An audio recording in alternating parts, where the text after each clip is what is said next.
Hi, this is Kate Crowley from Teachers College, Columbia University here in New York City in the program of Speech Language Pathology. In this module 4.2, we're going to look at what the speech therapist can do to help develop the baby's speech before the cleft palate is repaired, so that less speech therapy is needed after that happens. Now, this is not just for babies, but for older people who are 3, 4, 5 years old, who might be waiting for a cleft palate repair for one reason or another. What can be done so that less speech therapy is needed after the surgery happens? The vocal tract is made up of a system of valves that alter the airstream coming from the lungs. We have the glottis, where glottal stops are produced. We have the velopharyngeal region, which is where your velum or your soft palate closes. And we have the oral region, which is comprised of the movement of the lips for p, b, the tongue, which is important for t, d, n, l, s, and the jaw. Speech production is pressure-driven. Other regions may compensate for a loss of pressure and may lead to velopharyngeal dysfunction.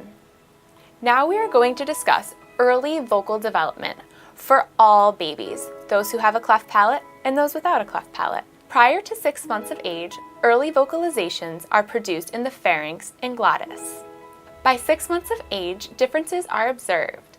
Typically developing infants begin producing more anterior labial and alveolar consonants, for example, bilabials p, b, and alveolars t, d, and n. Sounds move forward from the throat and into the mouth. So there is an effect of cleft palate on early vocal development. These children who have a cleft palate cannot produce sounds requiring lingual palatal contact, such as the k, and ga.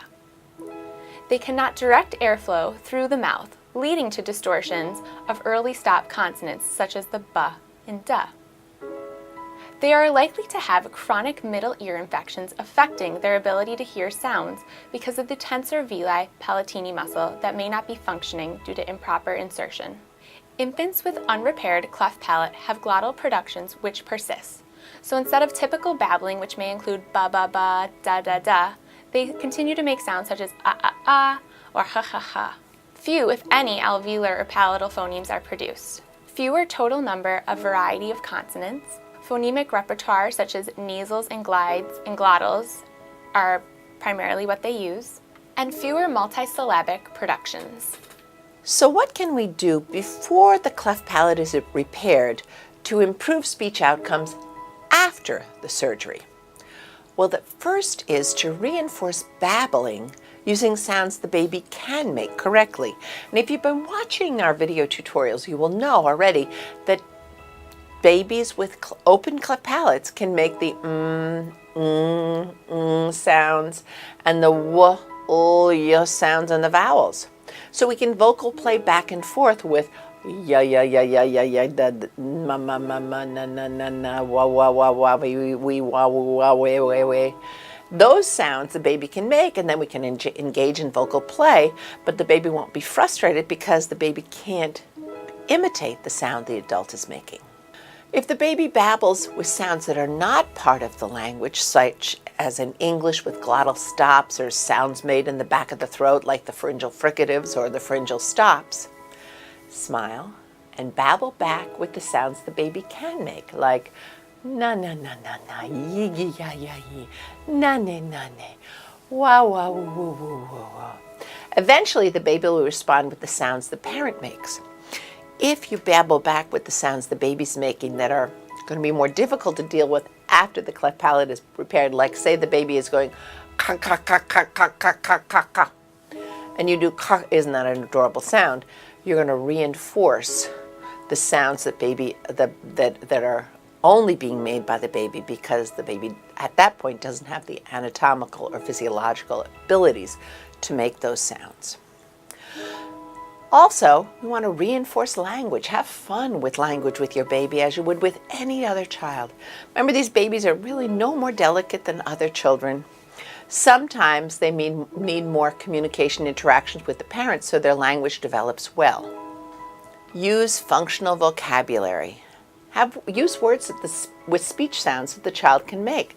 Here's some examples. Mommy, me, my, more, man, mine, no, nana, ear, hair, eye, arm, knee, in, moon, ring, new, moon, noon, moo, meow, wow, wow, wow. The dog bark, roar, the lion or the car sound, ma, the lamb sound, Minnie, you, yay, yo, yo, yo, lamb. All those kinds of sounds. There's many, many sounds that we can use that have within words that the child would have a delightful time working with you on. Focus on the correct placement of the sounds, even if the child cannot create the oral airflow. So for example, because there's a cleft palate there, the child can't do those high pressure sounds. So if you're going to use the word cookie, I'd rather go nyonyi, nyonyi, or I wanna nyonyi. The ny is like the last sound in ring and sing. So the child can make the and when the child has the cleft palate repaired and can make those high pressure sounds, they might be able to make the cookie then. But before the palate's repaired, can't do it. Impossible. Next, we'll see a little girl who's had her lip repaired but is waiting for her cleft palate surgery. Her speech pathologist has been focusing on placement of her sounds. Before the speech pathologist started working with her, the child used glottal stops for almost all high pressure sounds. The pa, ba, ta, da, ka, ga, sh, ch, and j. Now that she's been working with a speech therapist before the surgery, her intelligibility has increased. By moving all of the throat sounds or glottal stops to more anterior position, her friends and family are better able to understand her. So, for example, I'm going to say this sentence using all glottal stops. Now, it's hard to understand. I said, can you understand what I am saying? Now I'm going to say it with correct placement, but with my soft palate down, as if I had an unrepaired cleft palate. Can you understand what I am saying? Here's the glottal stop one. Now you can sort of get it because now you know what's happening, what I was saying. You have the context. But the other one, can you understand what I am saying? You can get it. Let's do it again. Count from 1 to 10. 1, 2, 3, 4, 5, 6, 7, 8, 9, 10. That's with glottal stops. Here's with correct placement. 1, 2, 3, 4, 5, 6, 7, 8, 9, 10.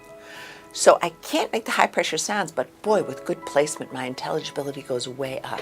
So this girl, they were using appropriate placement to increase her intelligibility. And when she has her palate repair, which she's going to have at the age of 6, very soon, she will then have much less speech therapy that she's going to need after surgery as well. How would you say that sound? Mum. Mm-hmm. Popeye. Mummy. Wow. Puppy will pull a rope. Mummy will Very nice. Beautiful. Next sound, right here. Ba. No. Bobby. Put your hand down so we can see Yeah, it. we Do want it to see again? those lips again. Mummy. Perfect. Buy baby a bib. Bye. Let me say it again. Yeah, You got it. yeah. Man. Man. What? That was really good. Now I have some special word for dear fathers of these children. It always seems to be a bit of a competition for whether the babies are going to say mommy or daddy or papi. The bad news is, with children with cleft palate, they're going to say mommy first because those are nasal sounds. Before the palate is repaired, they can't make the duh or the pa, which are high pressure sounds. So dads, you're going to have to wait to hear daddy until the cleft palate is repaired. Sometimes the family says, oh, the baby said ah-ee, their glottal stops, and so the father becomes ah-ee, ah-ee, and then the palate is repaired, and it's much harder to change that. So what I would suggest, if you go by daddy, just change it to the nasal, nanny. So daddy, nanny. Or if you're papi, you could be mami until the palate is repaired. Be patient, fathers or nannies or mammies, because after the surgery, if you're patient, you will hear daddy or papi. This concludes Module 4.2, looking at what to do with a baby and a child before the cleft palate is repaired. Again, this and all materials is available at leadersproject.org. In Module 5, we will discuss syndromes.